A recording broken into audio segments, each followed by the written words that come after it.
नमस्कार, बहुत बहुत स्वागत है आप सभी का आप ही के YouTube चैनल मेनका मैम पर। और आज हम लोग पढ़ेंगे कंप्यूटर का बहुत ही इंपॉर्टेंट टॉपिक्स। इससे पहले वाले वीडियो में हमने पढ़ा था कंप्यूटर के विकास को, कंप्यूटर कैसे काम करता है, कौन कौन सा कंप्यूटर है, पहला इलेक्ट्रॉनिक कौन सा है, पहला गणना यंत्र कौन सा है। अगर आप लोग उस वीडियो को नहीं देखे हैं तो आप जाकर देख सकते हैं।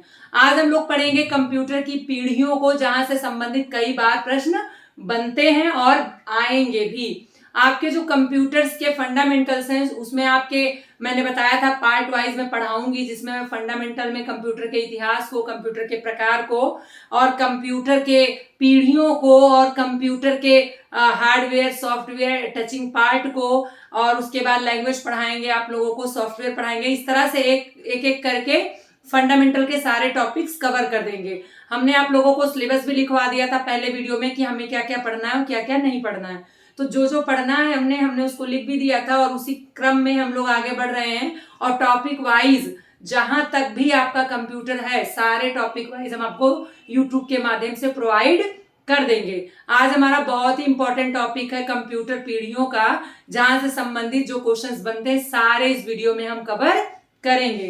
तो आज हम सब क्या पढ़ेंगे बेटा? पीढ़ियां। किसकी पीढ़ियां? कंप्यूटर की पीढ़ियां। हम लोग क्या पढ़ेंगे? कंप्यूटर की पीढ़ियां या जेनरेशन, जहां से क्वेश्चंस आते हैं। तो सबसे पहले हम लोग जानते हैं कि पीढ़ियां क्या हैं, इसको समझने का प्रयास करते हैं हम लोग। तो पीढ़ियां जैसे इंसानों की होती है बेटा, वैसे कंप्यूटर्स की भी होती है। आज की पीढ़ी के लोग पुराने पीढ़ी के जैसे लोग की तरह हैं? बिल्कुल नहीं है। तो हमारे कंप्यूटर भी पहले पीढ़ी की कंप्यूटर की तरह आज नहीं है। बहुत सारे परिवर्तन हो गए हैं इंसानों में भी और कंप्यूटर में। बढ़ते हुए औद्योगिकरण, नगरीकरण के कारण कंप्यूटर के रिक्वायरमेंट बढ़ते जा रहे हैं और नई नई टेक्निक्स चीजें आती जा रही हैं। अब एक बात बताइए, पहले के जो लोग थे, जैसे उनके विचार थे, जैसे उनका रहन सहन था, क्या आज भी वैसा है? बिल्कुल नहीं है। तो हमारे कंप्यूटर में भी इसी प्रकार से देखने को मिलता है। पहले जो स्वरूप था, पहले जो कार्य था, अब के कंप्यूटर उससे बिल्कुल भिन्न हो गए हैं। आज कंप्यूटर बहुत ही छोटे आने लगे हैं, हर जगह हम ले जा सकते हैं। आज कंप्यूटर ने हमको बहुत फास्ट कर दिया है। बहुत सारे काम हम चंद मिनटों में कर लेते हैं। हमको यहाँ फाइल रख के कहीं भेजना है दूर, हम यहीं से फाइल उसको ट्रांसफर कर देते हैं। आज हम अपने कंप्यूटर के सहारे कितने भी आंकड़े हैं उसको बहुत ही जल्दी कैलकुलेट कर लेते हैं। सारे लोगों से, इंटरनेट से हम लोग जुड़े हुए हैं। तो कहने का मतलब यह है कि कंप्यूटर का वर्तमान स्वरूप पहले के स्वरूप से बिल्कुल अलग है। जहां पहले के कंप्यूटर केवल गणना करने के लिए होते थे, आज के कंप्यूटर हमारे डाटा ट्रांसफर और सबसे ज्यादा स्टोरेज और कन्वर्सेशन या संप्रेषण में प्रयोग हो रहे हैं। आज संप्रेषण के कारण दुनिया बड़ी आसान हो गई है। कोई भी चीज का हमें आदान प्रदान करना है, अपने विचारों का आदान प्रदान करना है, या किसी भी फाइल फोल्डर का आदान प्रदान करना है, किसी भी चीज का, अब हम कंप्यूटर के माध्यम से घर बैठे वो चीजें कर लेते हैं। आपने देखा होगा, आप लोग पहले के कंप्यूटर पढ़े होंगे तो आप लोग जानते थे कि पहले के कंप्यूटर काफी बड़े बड़े होते थे। लेकिन आजकल के कंप्यूटर, मोबाइल भी क्या एक कंप्यूटर है, आपके जेब में आ गया है। आज का कंप्यूटर क्या है? आपकी जेब में आ गया है। बहुत ही आसान हो गया है चलाना, बहुत ही सस्ता हो गया है चलाना। सभी लोगों के पास आज कंप्यूटर है मोबाइल के रूप में, जहां से हम बैठ कर पैसे को ट्रांसफर कर देते हैं, किसी भी चीज को आसानी से खरीद लेते हैं। बहुत सारी चीजें जो है बदल गई हैं। तो पीढ़ियों में कैसे कैसे बदलाव आए, आज हम उसी को यहाँ पर समझेंगे। तो सबसे पहले पीढ़ियां, मैंने आपको बताया कि पीढ़ियां क्या होती हैं? जो हमारा विकास की श्रृंखला होती है, जो हमारी विकास की श्रृंखला होती है, वही क्या पीढ़ियां हैं। पहले कैसा था और अब कैसा है, इसके बीच क्या परिवर्तन हुए हैं, इसको हम पीढ़ियों के माध्यम से समझेंगे। पहले के कंप्यूटर कैसे होते थे और अब के कंप्यूटर, इन परिवर्तनों से ही क्वेश्चंस बनता है। देखिए, हमारा जो पीढ़ियों का चैप्टर है बेटा, वो कई किताबों में अलग अलग आपको मिलेगा, लेकिन जो क्वेश्चंस बनते हैं वो कॉमन बनते हैं, बिल्कुल एक तरह का ही बनते हैं। हाँ, ये बात और है कि सब में डेट वाइज अलग अलग लिखा है, तो आपको परेशान होने की जरूरत नहीं है।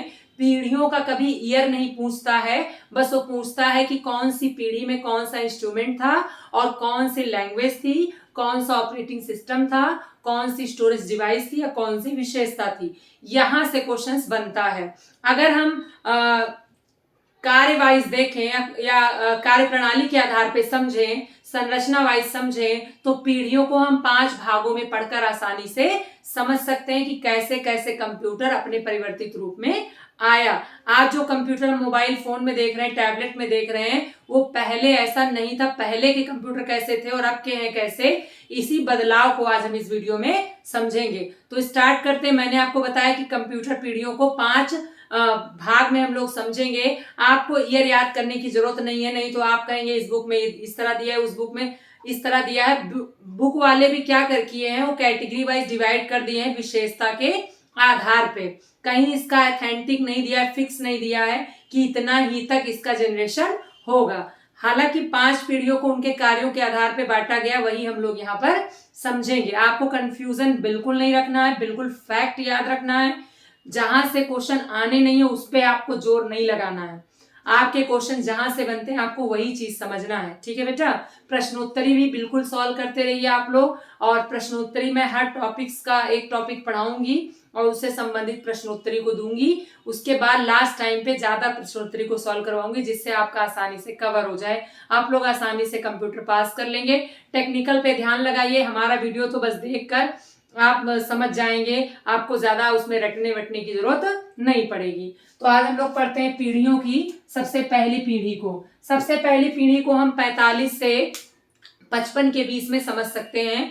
क्यों 45 से 55 के बीच में पहली पीढ़ी माना गया? क्योंकि इस पीढ़ी में आपका इलेक्ट्रॉनिक कंप्यूटर आ गया था। इनाइक आपका 1946 में आ गया था, इसीलिए प्रथम पीढ़ी को हम 1945 से 1955 के बीच में रखेंगे।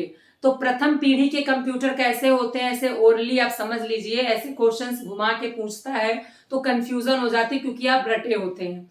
देखिए, पहले पीढ़ी के जो कंप्यूटर्स होते हैं काफी लार्ज फॉर्मेट में होते थे, मतलब एक बड़े बड़े रूम कितने बड़े होते थे, और इसमें मशीनी भाषा का प्रयोग होता था। किस भाषा का प्रयोग होता था बेटा? मशीनी भाषा। मशीनी भाषा का मतलब 0-1। और इसमें जो प्रयोग किया गया था वो निर्वात ट्यूब या वैक्यूम ट्यूब का प्रयोग किया गया था, और इसमें जो है पंच कार्ड का प्रयोग किया गया था। और पहला जो प्राथमिक पीढ़ी के कंप्यूटर है वो इनाइक, इडवैक, इडसैक है। आपका क्वेश्चन आता है कि प्रथम पीढ़ी का कंप्यूटर है, तो इनाइक, इडवैक, मार्क 1 ये सब आपके क्या है? प्रथम पीढ़ी के कंप्यूटर है। तो प्रथम पीढ़ी पे जो आपको समझना है वो कुछ विशेषताओं को आपको समझना है। पहला, प्रथम पीढ़ी में जो आपको समझना है कि प्रथम पीढ़ी में क्या लगता था बेटा? निर्वात ट्यूब लगता था। क्या लगता था? निर्वात ट्यूब, जिसे इंग्लिश में वैक्यूम ट्यूब भी कहते हैं। तो पहला क्वेश्चन आपका यही बनेगा कि प्रथम जनरेशन में किसका प्रयोग किया गया? तो वैक्यूम ट्यूब का प्रयोग किया गया। इसके बाद स्टोरेज के लिए किसका प्रयोग किया गया? पंच कार्ड का। किसका प्रयोग किया गया? पंच कार्ड का। इससे पहले वाले वीडियो में हमने आप लोगों को बताया था पंच कार्ड का आविष्कार किसने किया है, जल्दी बताइए। पंच कार्ड का आविष्कार किसने किया था बेटा? होलेरिथ। किसने किया था? होलेरिथ। इसके बाद आपका इसमें कौन सी भाषा का प्रयोग होता था? मशीनी भाषा। कौन सी भाषा का? मशीनी भाषा आपका कौन सा है? 0-1 या बाइनरी। बाइनरी भाषा को आपको कौन सी भाषा कहा जाता है? मशीनी भाषा कहा जाता है। ये आपके काफी बड़े होते थे, बड़ा आकार, काफी बड़े होते थे, इसलिए विद्युत सप्लाई ज्यादा लगती थी और इसे ठंडा करने के लिए एसी की जरूरत पड़ती थी। क्वेश्चन आता है कि प्रथम जनरेशन की कंप्यूटर की विशेषता नहीं है, तो आप लोग बताएंगे, या है पूछेगा तो बताएंगे। आप कुछ विशेषताओं को याद रखें जिससे आप उसमें फाइंड आउट कर सकें। प्रथम जनरेशन के जो कंप्यूटर थे बेटा कौन से थे? यूनिवेक आपका सेकंड में आ जाएगा, क्योंकि 1959 के करीब में था। आपका इसमें आ जाएगा इनाइक, इडवैक, इडसैक, मार्क 1। ये आपके कौन से पीढ़ी के कंप्यूटर है बेटा? प्रथम पीढ़ी के कंप्यूटर हैं। इसका आप स्क्रीनशॉट ले लीजिए और कॉपी में नोट कर लीजिए। प्रथम पीढ़ी के जो क्वेश्चंस बनेंगे बेसिकली वो यहीं से बनेंगे। क्या लगता था? निर्वात ट्यूब, स्टोरेज के लिए पंच कार्ड। कौन से कंप्यूटर का यूज होता था? कौन से कंप्यूटर बनाए गए थे? इनायक, इडवैक, इडसैक और मार्क 1। आपको पता है ये 1946 के करीब में आ गया था, ये 1937 के करीब में आ गया था। तो ये सारे कंप्यूटर्स आपके प्रथम पीढ़ी के कंप्यूटर में आएंगे। इसका आप लोग स्क्रीनशॉट ले लीजिए, फिर मैं दूसरी पीढ़ी आपको बताती हूँ।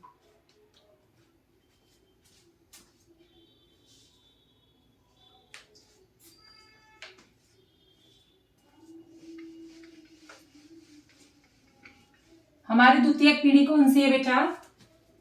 द्वितीयक पीढ़ी।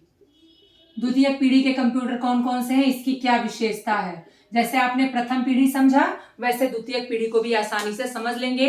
इसका जो ईयर हम मान सकते हैं वो 55 से 65 मानेंगे, 55 से 65 के बीच में मानेंगे। अब 55 से 65 के बीच में जितने कंप्यूटर्स आए वो कौन से कंप्यूटर्स होंगे? द्वितीय पीढ़ी के कंप्यूटर्स होंगे। इसकी क्या क्या विशेषता थी? अभी भी साइज बड़ा था, अभी भी साइज क्या था? बड़ा था। इसमें क्या लगता था? ट्रांजिस्टर लगता था। कौन सी भाषा का प्रयोग होता था? असेंबली भाषा का प्रयोग होता था। और इसमें आपका बेटा कौन से कंप्यूटर आ गए? मिनी कंप्यूटर पहला आ गया। पहला कौन सा कंप्यूटर आ गया? मिनी कंप्यूटर आ गया, क्योंकि ये 1965 में बना था। और यूनिवेक कंप्यूटर आ गया, जो भारत का प्रथम व्यापारिक कंप्यूटर है। तो सबसे पहले क्या लगा था? ट्रांजिस्टर लगा था। जल्दी से बता दीजिए, ट्रांजिस्टर का आविष्कार किसने किया है? विलियम साकले ने किया है। किसने किया बेटा? विलियम साकले। कौन सी भाषा का प्रयोग? असेंबली। कौन सी भाषा का प्रयोग? असेंबली। फोरटॉन। फोरटॉन आपकी कंप्यूटर में पहली भाषा प्रयोग की गई थी। इसके बाद आपका ये लार्ज होते थे, अभी भी लार्ज हैं, लार्ज हैं। इसके पीढ़ी में जो मैग्नेटिक डिस्क आ गया था, मैग्नेटिक डिस्क। इसके बाद आपका जो है इसमें आपका लार्ज फॉर्मेट, इसका फॉर्मेट अभी क्या होता था? लार्ज होता था। इसके पीढ़ी के जो कंप्यूटर हैं PDP-8, PDP-8 और कौन सा मैंने बताया? यूनिवेक। PDP-8 क्या है बेटा? प्रथम मिनी कंप्यूटर है, प्रथम मिनी कंप्यूटर है। और यूनिवेक आपका क्या है? प्रथम व्यापारिक कंप्यूटर है। प्रथम क्या है बेटा? प्रथम व्यापारिक कंप्यूटर है। और आपका फोरटॉन क्या है? प्रथम भाषा, प्रोग्रामिंग हेतु, प्रोग्रामिंग हेतु, प्रोग्रामिंग हेतु विकसित पहली भाषा कौन सी है बेटा? फोरटॉन है। और इसके आविष्कारक कौन है? बैकस। जॉन बैकस ने इसका आविष्कार किया था। तो इससे कितने क्वेश्चंस बन गए? पहला कौन सा इंस्ट्रूमेंट लगता था? ट्रांजिस्टर। असेंबली भाषा, फोरटॉन भाषा। लार्ज फॉर्मेट होते थे, मैग्नेटिक डिस्क लगता था। और आपका PDP-8, PDP-8 आपका क्या था? पहला मिनी कंप्यूटर था। यूनिवेक आपका प्रथम व्यापारिक कंप्यूटर था, जो आपका करीब 1959 के करीब में बना था। इसीलिए इसको हम दूसरे पीढ़ी में रखेंगे। ये आप स्क्रीनशॉट ले लीजिए, फिर हम लोग तीसरी जनरेशन को पढ़ते हैं।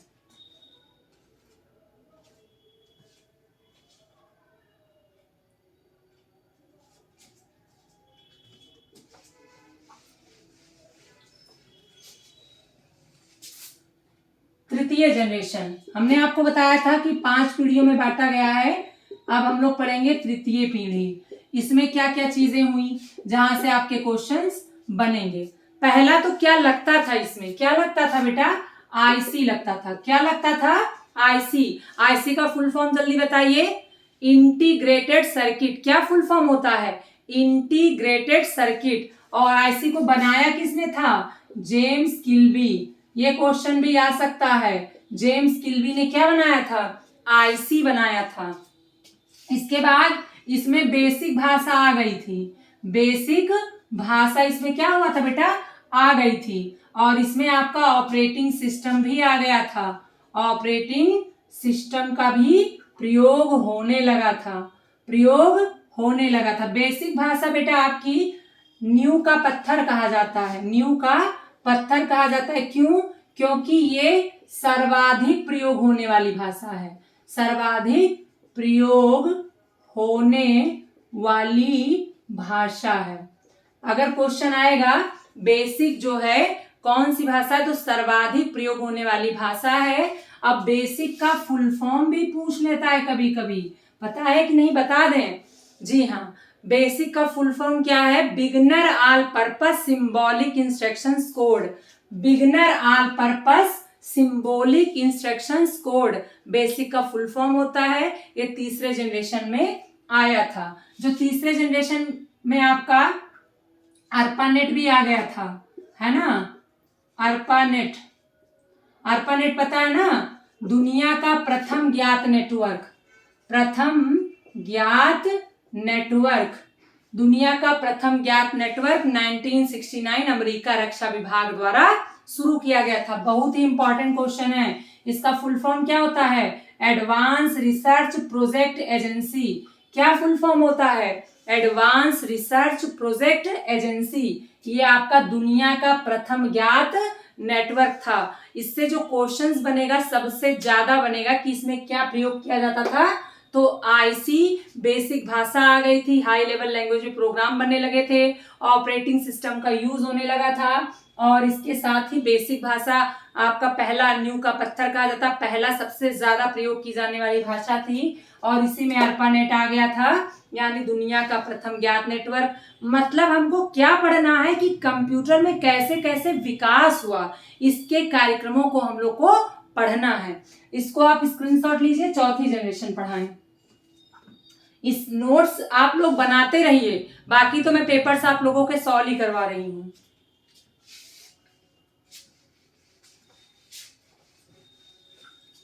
चतुर्थ पीढ़ी, चतुर्थ पीढ़ी, चतुर्थ पीढ़ी में आपका कौन सा कंप्यूटर आ जाएंगे बेटा? सबसे पहले तो चतुर्थ पीढ़ी में क्या लगता था? Micro processor. क्या लगता था? Micro processor. और भैया डॉस विंडोज सब आ गया, डॉस विंडोज सारी चीजें अब आ गई, है ना? डॉस आ गया, विंडोज आ गया, सभी हाई लेवल लैंग्वेज, सभी हाई लेवल लैंग्वेज का प्रयोग। पहला माइक्रो प्रोसेसर बताना है, क्या है? इंटेल 4004। यह आपका प्रथम माइक्रो प्रोसेसर है, याद रखिएगा। ये क्वेश्चन भी बना है। सभी हाई लेवल लैंग्वेज का प्रयोग होने लगा। पीसी आ गया। पीसी क्या है बेटा? IBM कंपनी ने बनाया। पीसी मतलब होता है पर्सनल कंप्यूटर। क्या होता है बेटा? Personal computer. किसने बनाया? IBM कंपनी ने बनाया। IBM का फुल फॉर्म जरा बताइए, बहुत बार आ चुका है। क्या होगा? इंटरनेशनल। क्या होगा? International business machine. क्या होगा? International business machine. कई बार ये क्वेश्चंस आ चुका है। तो चौथी पीढ़ी आपका 90 तक जाएगा। यहां पर आपका माइक्रो कंप्यूटर आ गया था, IBM कंपनी आ गई थी, और सबसे ज्यादा आपका जो पूछा जाता है इंस्ट्रूमेंट कौन सा लगता था? Micro processor. पहला माइक्रो प्रोसेसर कौन सा माना जाता है? इंटेल 4004। आपके ऑपरेटिंग सिस्टम आ गए थे, और सारे हाई लेवल लैंग्वेज का प्रयोग होने लगा था। इसके साथ ही आपके ऑप्टिकल डिस्क भी आ गया था। ऑप्टिकल डिस्क स्टोरेज के लिए क्या आ गया था? Optical disc. हालांकि जो क्वेश्चन बनता है सबसे ज्यादा कौन सा इंस्ट्रूमेंट लगता है वही बनता है आपका। तो कौन सा लगता है? Micro processor. क्या पहला है? इंटेल 4004। इसका भी आप लोग स्क्रीनशॉट ले लीजिए, फिर आपको पांचवी पीढ़ी हम बताते हैं।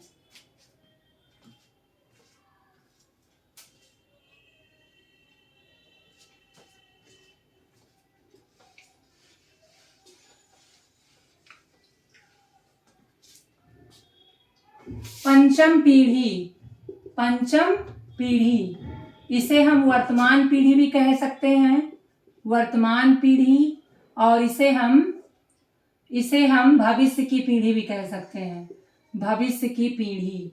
कई किताबों में तो केवल भविष्य के कंप्यूटर को पंचम पीढ़ी में रखा गया है। क्वेश्चन अगर आएगा भविष्य के कंप्यूटर हैं, तो भविष्य के कंप्यूटर कौन कौन से हैं? Quantum, DNA, chemical. तो याद रखिएगा ये पांचवी पीढ़ी के कंप्यूटर क्वांटम, DNA, केमिकल, ये सब आपके पंचम पीढ़ी या भविष्य के कंप्यूटर हैं। ये कौन से कंप्यूटर कह सकते हैं? भविष्य के कंप्यूटर हैं। और हाँ, ये मस्तिष्क से भी तेज चलने वाले कंप्यूटर हैं। ऐसा माना जाता है कि भविष्य के कंप्यूटर कैसे होंगे, जो मानव के मस्तिष्क से तेज काम करेगा और ह्यूमन सेंस पे काम करेगा। जब भी क्वेश्चन आएगा कि 5वीं पीढ़ी के कंप्यूटर, तो क्वांटम लगाइएगा इसमें, क्योंकि ये आपके भविष्य के कंप्यूटर जो दिमाग से तेज काम करेगा। आने वाले कंप्यूटर्स हमारे कैसे होंगे, जो दिमाग पे सोचने पर वो चीजें हो जाया करेंगी, यानी ह्यूमन बीइंग्स पे काम करेगा, ह्यूमन सेंस पे काम करेगा। हम कोई भी चीज सोचते हैं तो वो चीज वो कंप्यूटर बता दे। ऐसे कंप्यूटर में भविष्य में भी आएंगे। इसमें सबसे ज्यादा जो स्टार्ट हो गया था इंटरनेट। इंटरनेट आपका भारत में कब आया था? 15 अगस्त 1995। इसीलिए इसमें हम कह सकते हैं 5वीं पीढ़ी में इंटरनेट की शुरुआत हो गई थी। इसके बाद आपका लाइनिक्स, यूनिक्स, ये सब ऑपरेटिंग सिस्टम है बेटा। क्या है? ऑपरेटिंग सिस्टम है भाई। विंडोज की कई पीढ़ियां आ गई। विंडोज आपका विंडोज 10 सब आ गया। 3 आपका आया 98 के बाद से लेकर जो आगे का विंडोज आपका पूछा जाएगा वो 5वीं पीढ़ी के अंतर्गत आएगा, है ना। विंडो 10 वगैरह सब इसी में है। इसके बाद आपका नेटवर्किंग और इसके बाद आपका नेटवर्किंग के बाद सबसे इंपॉर्टेंट सोशल साइट्स। देखिए सोशल साइट भी आपके सब 5वीं पीढ़ी में है। जैसे फेसबुक आया 2004 में, ट्विटर आया 2006 में, यूट्यूब आपका कब आया? यूट्यूब जिस पर आप लोग पढ़ रहे हैं, कब आया था? ये 2005 में आया था। और किसने बनाया था यूट्यूब? जान लीजिए बेटा। यूट्यूब आप लोग यूज तो खूब करते हो, जानते नहीं हो। स्टीव चैन, चार्ड हर्ली और जावेद करीम। ये जो यूट्यूब पर आप देख रहे हो ना हमारी वीडियो को, वो कब आया? 2005 में आया। और किसने बनाया? स्टीव चैन, चार्ड हर्ली और जावेद करीम, 3 लोगों ने मिलकर बनाया था। और अगर ये बनाए ना होते तो शायद आज हम आपको इस तरह से पढ़ा ही ना पाते। तो यूट्यूब कब आया? 2005। यानी सोशल साइट जितने हैं आपके सब 5वीं पीढ़ी के अंतर्गत आएंगे। फेसबुक कब आया? 2004 में आया। आपका व्हाट्सएप कब आया? 2009 में आया। ट्विटर कब आया? 2006 में आया। Social site. इसके अलावा साइबर क्राइम भी इसी सब में ज्यादा बढ़ने लगा। वायरस, एंटीवायरस सारा इसी में आपका आ गया। साइबर क्राइम अब धीरे धीरे बढ़ रहा है। आप देखिए फोन करके लोग बैलेंस ले लेते हैं, ओटीपी मांग कर। थोड़ा सा आप लोगों को इस पे ध्यान देना है। आप लोग कंप्यूटर पढ़ रहे हैं तो आपके साथ कोई ऐसा फ्रॉड ना करे। कोई भी ओटीपी के लिए फोन करे तो बिल्कुल मत उठाइएगा। तो साइबर क्राइम ये भी आपके 5वीं पीढ़ी के कंप्यूटर्स हैं। तो कहने का मतलब ये है कि हमारे भविष्य कंप्यूटर वर्तमान के कंप्यूटर के स्वरूप ये हैं। इसमें एक्स्ट्रा लार्ज जो है माइक्रो प्रोसेसर का यूज होता था और सबसे फास्ट होते थे। और हाँ, सबसे इंपॉर्टेंट इसमें आपका पोर्टेबल कंप्यूटर का विकास हुआ। पोर्टेबल कंप्यूटर का विकास। अब ये पोर्टेबल कंप्यूटर क्या होता है बेटा? जिसे आसानी से एक स्थान से दूसरे स्थान ले जा सके, ऐसे कंप्यूटर को पोर्टेबल कंप्यूटर कहते हैं। जैसे लैपटॉप। अब फटाफट बता दो लैपटॉप किसने बनाया लैपटॉप? आर्ट्सबर्ग ने बनाया था। किसने बनाया था? आर्ट्सबर्ग ने। कुछ नहीं पता आप लोगों को। आप लोग जब नोट्स बनाइएगा ना तो सारे क्वेश्चन उसमें इंक्लूड करिएगा। और जब एग्जाम्स में आएंगे ना सारे क्वेश्चन छपेंगे। जितने भी मैंने बोर्ड पे लिखे हैं सारे आप लोग 1 लाइनर क्वेश्चन में भी कर लीजिए, थ्योरी भी बढ़िया से बना लीजिए। परेशान ना होइए, जो चीजें ऑफलाइन में मिलेंगी वो ऑनलाइन में भी मिल जाएंगी। बस केवल आप वीडियो को ध्यान से देखिए, वीडियो को पुश करके जो बोर्ड पे लिखा है उसको भी नोट करते रहिए। अगर दोबारा आपको देखना है तो दोबारा भी देख सकते हो। ऑफलाइन में ये सुविधा कहाँ रहती है कि पुश कर दो या रोक दो, अभी मैडम रुकी रही, नहीं लिख पाए हैं, या बोर्ड वाला मिटा लिए, नहीं लिख पाए हैं, दोबारा आप कहाँ देख पाते हैं। लेकिन हमारा यूट्यूब ये सुविधा देता है, तो बहुत ही अच्छी जगह है, आप लोग पढ़ते रहिए। तो लैपटॉप किसने बनाया? आर्ट्सबर्ग ने बनाया। पोर्टेबल कंप्यूटर का उदाहरण है लैपटॉप। और इसके अलावा टैबलेट, मोबाइल फोन, ये सभी पोर्टेबल कंप्यूटर का उदाहरण है। कौन सी पीढ़ी के हैं? सारे 5वीं पीढ़ी के कंप्यूटर हैं। पहले पीढ़ी में, जल्दी बताइए, पहले पीढ़ी में क्या लगता था? Vacuum tube. दूसरे में ट्रांजिस्टर, तीसरे में आईसी, चौथे में माइक्रो प्रोसेसर और 5वें में तो आपके सारी चीजें हैं जो वर्तमान में आप देख रहे हैं। सारी चीजें सोशल साइट्स हैं, ये सब आपके 5वीं पीढ़ी में आ गया, विंडो 10 आ गया। इसके अलावा ऑफिस में भी नए नए वर्जन्स आ गए, नए नए काम होने लगे, नए नए ऐप्स आ गए हैं। अब तो बहुत सारे ऐप्स ऐसे आ गए हैं जो हमारे काम को बड़े आसान कर दे। सब 5वीं पीढ़ी का है। भविष्य का कंप्यूटर आपका क्वांटम, डीएनए और केमिकल है। यही विकल्प में पूछेगा सबसे ज्यादा कि दिमाग से तेज से चलने वाले कंप्यूटर हैं क्वांटम कंप्यूटर्स। भविष्य कंप्यूटर है, इसमें से कोई विकल्प दिया है, आप लगा दीजिएगा। इसका भी आप लोग स्क्रीनशॉट ले लीजिएगा, वीडियो को पूरा देखिएगा, तभी आपके समझ में आएगा। मैंने आपसे वादा किया है तो टॉपिक वाइज पूरा कंप्यूटर आप लोगों का कवर करवाया जाएगा। घबराने की जरूरत नहीं है। आप लोगों को पासिंग मार्क 20 चाहिए ना, मैं आपको 40 दिलवाऊंगी। बस सारे वीडियोस को आप लोग देखिएगा और नोट्स बनाइएगा और टेस्ट जरूर देते रहिएगा। मिलूंगी नेक्स्ट वीडियो में आप लोग कंप्यूटर के प्रकार के साथ। उसको भी बहुत आसानी भाषा में पढ़ाऊंगी। आप लोगों के लिए बहुत ही ज्यादा आसान सब टॉपिक्स कर देते हैं, हम आसान भाषा कर देते हैं जिससे आपको आसानी से समझ में आ जाए। और जो बच्चे मुझसे नहीं अभी तक जुड़े उनको भी आप लोग वीडियो शेयर करिए ताकि उनको भी ये लाभ मिल सके। मिलती हूँ नेक्स्ट वीडियो में, तब तक के लिए धन्यवाद।